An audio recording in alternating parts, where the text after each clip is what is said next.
First step is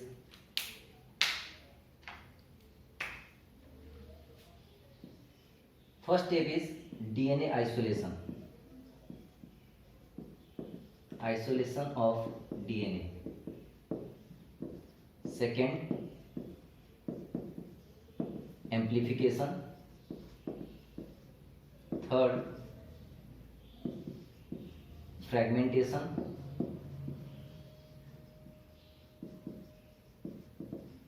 Fourth, gel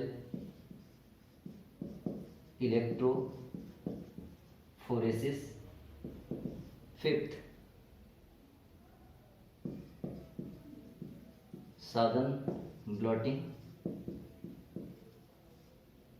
Sixth, probe hybridization. And last one is auto radiography. ठीक है, ये 7 वो एक माइनर स्टेप है, उसे हम पूरा एक स्पेसिफिक स्टेप में इंक्लूड नहीं करेंगे, नहीं तो और भी ज़्यादा इलोंगेट हो जाएगा। डिनेचुरेशन वैसे इंक्लूड कर सकते हो, एम्प्लीफिकेशन के बाद डिनेचुरेशन इंक्लूड कर सकते हो, लेकिन डिनेचुरेशन करो ना करो वो फर्क नहीं पड़ता, क्योंकि ऑटो ये जो 6 स्टेप है probe hybridization, 7 step autoradiography, ये प्रोब हाइब्रिडाइजेशन का एक अल्टरनेटिव टेक्निक है जो कि हम बायोटेक्नोलॉजी में यूज़ करते हैं, that is ethidium bromide use करना। अगर इथिडियम ब्रोमाइड यूज़ कर रहे हो तो प्रोब हाइब्रिडाइजेशन की कोई ज़रूरत नहीं है, ठीक है, तो वहाँ पे डिनेचुरेशन की भी कोई ज़रूरत नहीं होती, तो इसलिए उस स्टेप को हम स्पेसिफिकली लेवल नहीं कर रहे हैं, ये एनसीईआरटी के स्टेप्स हैं। तो आइसोलेशन ऑफ डीएनए, एम्प्लीफिकेशन, उसके बाद फ्रेगमेंटेशन, उसके बाद जेल इलेक्ट्रोफोरेसिस, उसके बाद Southern blotting, and Southern blotting के बाद आ गया probe hybridization, and finally autoradiography. Now beginning with isolation of DNA. Isolation of DNA, जैसे कि लास्ट क्लास हम इसके बारे में ब्रीफली डिस्कशन किए हुए थे। आइसोलेशन ऑफ डीएनए का मतलब हो गया कहीं पे भी जो क्राइम स्पॉट है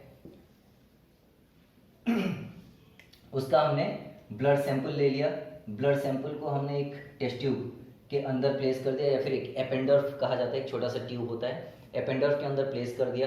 प्लेस करने के बाद हमने उसके अंदर different types of enzyme provide किया for particular minute, for particular time duration, ठीक है। जैसे सबसे पहले हो गया जैसे सोडियम डोडिसेल सल्फेट एक यूज़ होता है, एक डिटर्जेंट होता है जो कि प्लाज्मा मेम्ब्रेन को ब्रेक करने के लिए बहुत ही आसानी से ब्रेक कर देता है। सेल के almost most of the components are broken down by SDS chemical.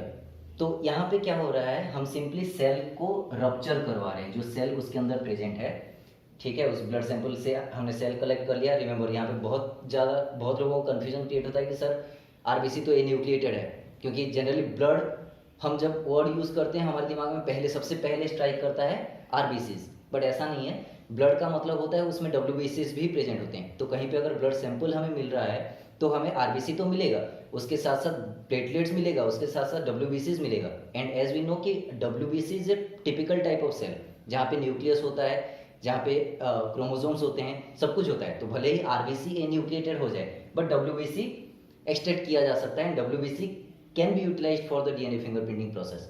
तो हम क्या कर रहे हैं, WBC एक्सट्रैक्ट कर रहे हैं। WBC एक्सट्रैक्ट करने के बाद उसे डिफरेंट एंजाइमेटिक ट्रीटमेंट करके फाइनली उसके सारे कंपोनेंट्स को हमने रिमूव कर दिया, ठीक है। सारे कंपोनेंट्स मतलब हो गया plasma membrane, then protoplasm, then nuclear membrane, then nucleoplasm, then RNA, इन सबको हमने रिमूव कर दिया। रिमूव करने के बाद हमारे पास बचा सिंपली DNA, ठीक है। इस प्रोसेस को कहा जाता है आइसोलेशन ऑफ DNA।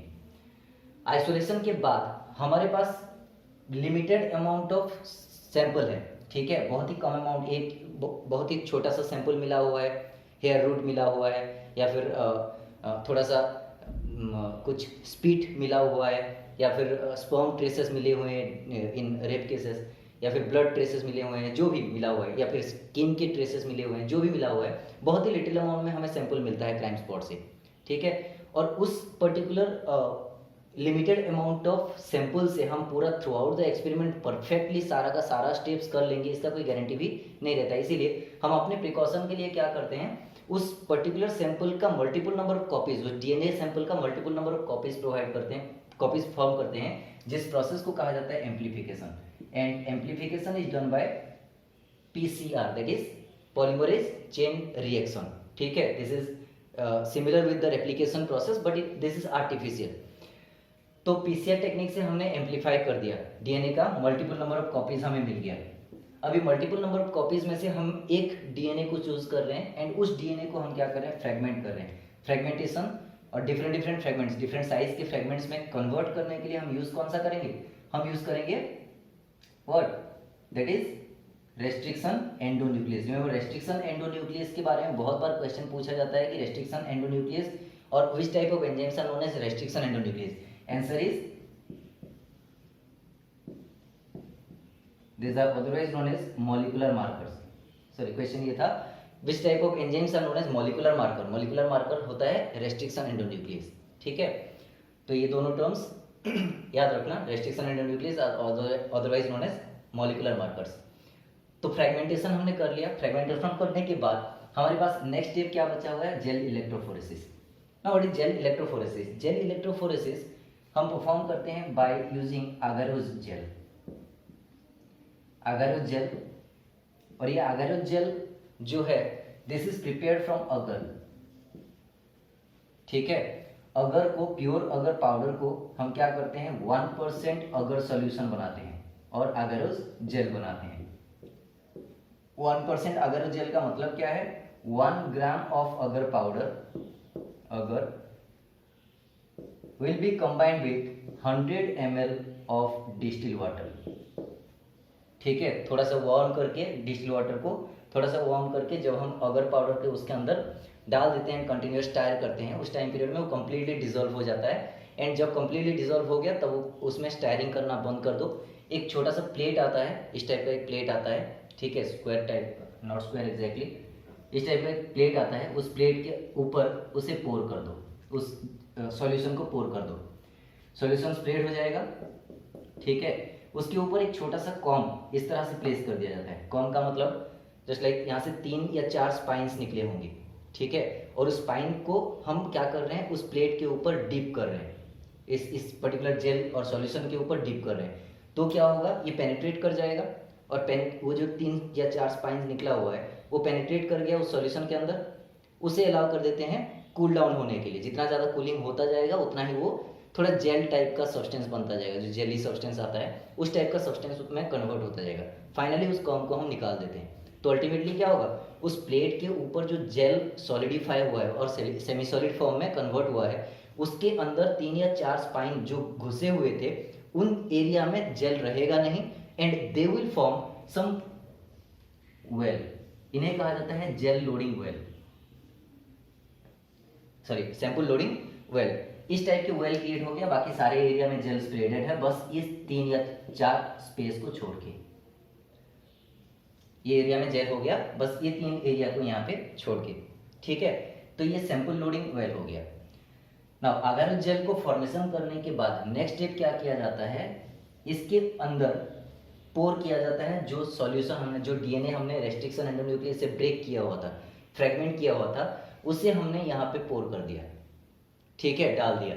अब डालने के बाद नेक्स्ट क्या किया जाएगा, जिस साइड में वेल हमने डिजाइन किया हुआ है, जिस साइड में हमने वेल बनाया हुआ है, वहां पे डीएनए प्लेस कर दिया। डीएनए प्लेस करने के बाद that will be supplied with negative electrode, ठीक है। इलेक्ट्रिसिटी यहाँ पे हमें सप्लाई करना है, negative electrode towards the DNA side और towards the sample loading well and positive electrode at the opposite side. इसका सिग्निफिकेंस क्या है, इसका सिग्निफिकेंस है DNA is negatively charge due to presence of phosphoric group, phosphate group, ठीक है। तो phosphoric acid के प्रेजेंस की वजह से डीएनए हो गया नेगेटिवली चार्ज। अब नेगेटिवली चार्ज पार्टिकल को मैं अगर नेगेटिव इलेक्ट्रोड से सप्लाई कर दूं तो क्या होगा, रिपेल होगा। अब जब रिपेल हो रहा है तो इसके अंदर रिमेंबर ये जो जेल है ये पोरस है, ठीक है, ये स्पॉन्ज जैसा पोरस रहता है, माइन्यूट पोर्स इसके अंदर रहते हैं। इसलिए हम एग्जैक्टली 1% डीएनए सॉल्यूशन अगर सॉल्यूशन लेते हैं, क्योंकि अगर 1 से ज़्यादा परसेंटेज लेंगे तो पोर साइज छोटा हो जाएगा, 1 से अगर कम लेंगे तो पोर साइज बड़ा हो जाएगा, ठीक है। इस तरह का होता है। तो इस जगह पे 1% अगर जेल का सिग्निफिकेंस क्या है, जो साइज पोर का साइज वहां पे फॉर्मेशन होगा, those pore size are friendly for the DNA for their movement, ठीक है। Those pore size are sufficient for the movement of the DNA particles. जो फ्रेगमेंट्स क्रिएट हुआ है वो सफिशिएंट होता है। अगर बहुत ज़्यादा बड़ा पोर कर दिया हमने तो डीएनए बहुत जल्दी मूव कर जाएगा, बहुत छोटा कर दिया तो मूव ही नहीं कर पाएगा। इसीलिए 1% अगर वो जेल सॉल्यूशन लिया जाता है ताकि pore size will be favourable for the movement of DNA for during a particular time period. तो सबसे पहले हमने क्या किया, जेल को प्रिपेयर किया। जेल प्रिपेयर करने के बाद हमने उसमें एक कॉम प्लेस किया, जो नॉर्मल कॉम बोल रहे हैं, COMB, वही वाला कॉम है, ठीक है। इस टाइप का स्ट्रक्चर रहता है कॉम का। ये हो गया second spine, this is the third spine, 4 भी हो सकता है। इस टाइप का कॉम हमने इसके ऊपर प्लेस कर दिया है, जेल के ऊपर प्लेस, जेल का जो प्लेट है उसके ऊपर प्लेस कर दिया और जेल हमने पोर कर दिया। पोर करने के बाद ये क्या होगा, इस एरिया में तो जेल स्प्रेडेड रहेगा, लेकिन जहाँ जहाँ पे कॉम अंदर घुसा हुआ है वहाँ पे जेल रहेगा नहीं। तो वो जगह क्या क्या बन के रह जाएगा, एक कैविटी टाइप का बन के रह जाएगा, पार्शियल कैविटी, सेमी कैविटी बन के रह जाएगा, ठीक है। तो ये हो गया 3 वेल हमने प्रिपेयर कर लिया, 3 या 4 जो भी है। प्रिपेयर करने के बाद फाइनली हमने डीएनए को हमने उसमें पोर कर दिया। अब डीएनए पोर करने के बाद negative electrode is supplied towards the sample loading well, these are known as sample loading well, ठीक है। और ये सैंपल लोडिंग वेल में डीएनए हमने पोर कर दिया, उसके बाद negative and positive electrode opposite side में सप्लाई कर दिया। Now DNA, as the DNA is negatively charged, negative electrode will repel the negatively charged particle, those are DNA। तो DNA क्या होगा, उन पोर्स के थ्रू मूव करेगा, आगे आगे मूव करता जाएगा। और ये जो मूवमेंट होता है ये किसके बेसिस पे होता है, these are on the basis of the size of the fragment, ठीक है। अब एक कॉमन एग्जाम्पल, यहाँ पे एक छोटा सा पोर है, ठीक है, यहाँ पे एक छोटा सा पोर है, यहाँ पे एक छोटा सा पोर है।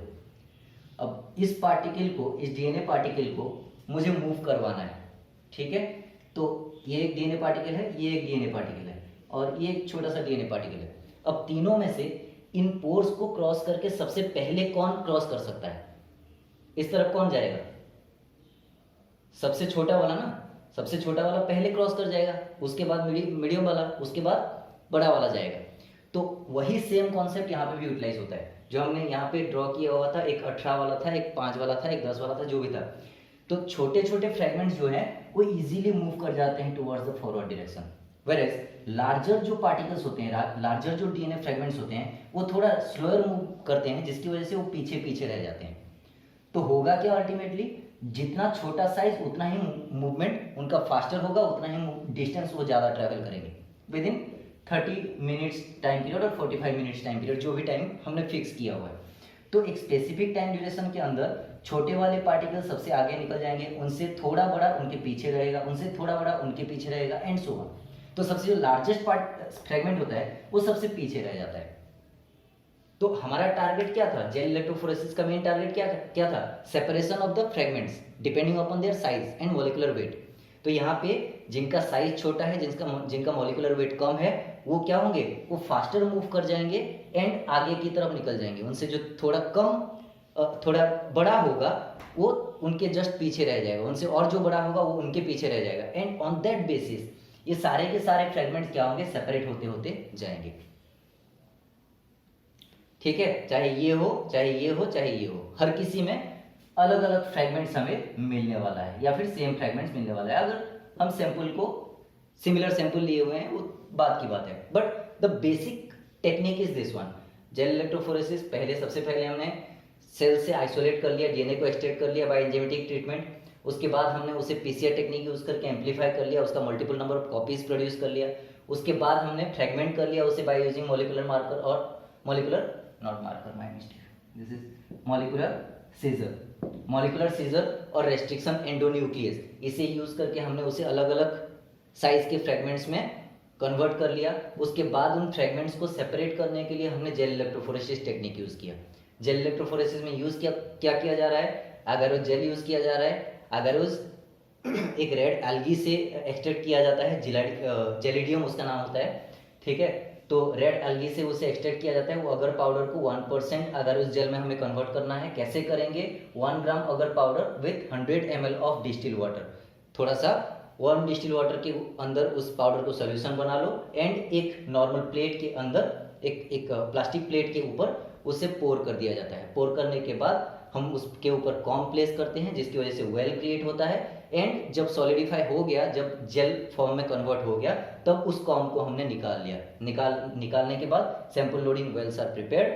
वहाँ पे हम क्या कर रहे हैं, डीएनए सैंपल जो फ्रेगमेंटेड डीएनए है उसको पोर कर रहे हैं। पोर करने के बाद हम नेगेटिव एंड पॉजिटिव इलेक्ट्रोड को सप्लाई कर रहे हैं। नेगेटिव इलेक्ट्रोड कहाँ पे सप्लाई होता है, towards the sample loading well, जहाँ पे डीएनए को हम प्लेस कर रहे हैं, ठीक है। And positive electrode at the opposite direction. तो नेगेटिव इलेक्ट्रोड क्या करेगा, नेगेटिव इलेक्ट्रोड डीएनए को रिपेल करेगा and that will be attracted towards the positive. तो उसके साइज के बेसिस पे पोर के थ्रू मूव करता करता फाइनली सारे के सारे फ्रेगमेंट जो हैं वो आगे निकल जाएंगे। एंड जितना छोटा होगा, जितना फ्रेगमेंट साइज का छोटा होगा उतना ही वो आगे जाएगा, एंड जितना बड़ा साइज वाला डीएनए फ्रेगमेंट होगा वो उतना पीछे रह जाएगा। तो डिपेंडिंग अपॉन देयर साइज, थोड़ा सा भी साइज अगर वेरिएबल हुआ तो अलग अलग लोकेशन वो ऑक्यूपाई करेंगे within a fixed time period. ये हो गया gel electrophoresis. Now coming to Southern blotting. Southern blotting technique होता क्या है, साउदर्न ब्लॉटिंग टेक्निक का मतलब होता है एक स्पेसिफिक इस जेल से, जैसे ये डीएनए मैंने क्रिएट किया हुआ है, ठीक है। अगर मान लो कि ये हो गया मेरा जेल, ठीक है, और इसके अंदर ये सारे के सारे डीएनए फ्रेगमेंट्स हैं। जेल है, जैसे वो जेली चॉकलेट नहीं आता है, उसे हाथ में लो तो उसमें से कुछ गिर जाता है, कुछ टूट जाता है, कुछ फूट जाता है, ऐसा होता है। तो ये जेल भी उतना ही डेलिकेट होता है, इसलिए इसको हैंडल करना, एक जगह से दूसरी जगह मूव करते वक्त हो सकता है वो टूट जाए या फिर किसी दूसरी वजह से वो डैमेज हो जाए। ये सारे डर की वजह से हम क्या करते हैं, जेल के थ्रू और throughout the experiment gel को यूटिलाइज नहीं करते।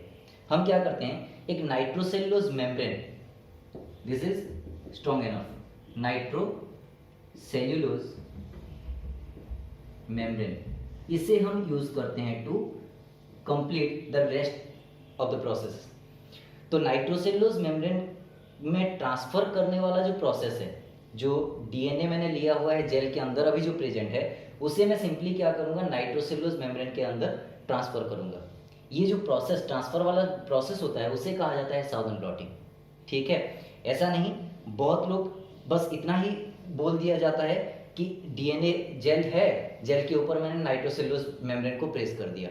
अब प्रेस कर दूंगा तो ये आ जाएगा, इसका कोई गारंटी नहीं है। सारे के सारे आएंगे, सारे के सारे डीएनए आ जाएंगे, no doubt, as the nitrocellulose membrane is positively charge, कुछ ना कुछ डीएनए आ ही जाएंगे, लेकिन सारे के सारे आ जाएंगे इसका कोई गारंटी नहीं है। इसीलिए हमें क्या करना पड़ता है, साउदर्न ब्लॉटिंग टेक्निक ये कहता है कि एक डीएनए, एक जेल है जिसके अंदर डीएनए प्रेजेंट है। नाउ डीएनए को अगर यहाँ से निकाल के इसके अंदर लाना है, इस पर्टिकुलर मेम्ब्रेन के अंदर लाना है, तो इस मेम्ब्रेन को हमें पहले क्या करना पड़ेगा, इस जेल के ऊपर प्लेस करना पड़ेगा। एंड प्लेस करने के बाद थोड़ा सा हल्का सा प्रेस करके यहाँ से फोर्स, पीछे से ऑपोजिट डायरेक्शन से फोर्स अप्लाई करना पड़ेगा, ठीक है। जैसे मान लो एक स्पॉन्ज है, स्पॉन्ज के अंदर जो हम क्लासरूम के अंदर स्पॉन्ज यूज करते हैं इरेज करने के लिए, चॉक डस्ट रिमूव करने के लिए, उस स्पॉन्ज के नीचे से अगर मैं वाटर स्प्रे करूं तो क्या होगा, स्पॉन्ज के अंदर जो पोर के अंदर जो डस्ट है, जो चॉक डस्ट लगा रहता है, वो सारे के सारे ऊपर की तरफ मूव करेंगे। तो एग्जैक्टली सेम सिचुएशन इमेजिन करो, ये जेल है, ठीक है, जेल पोरस जेल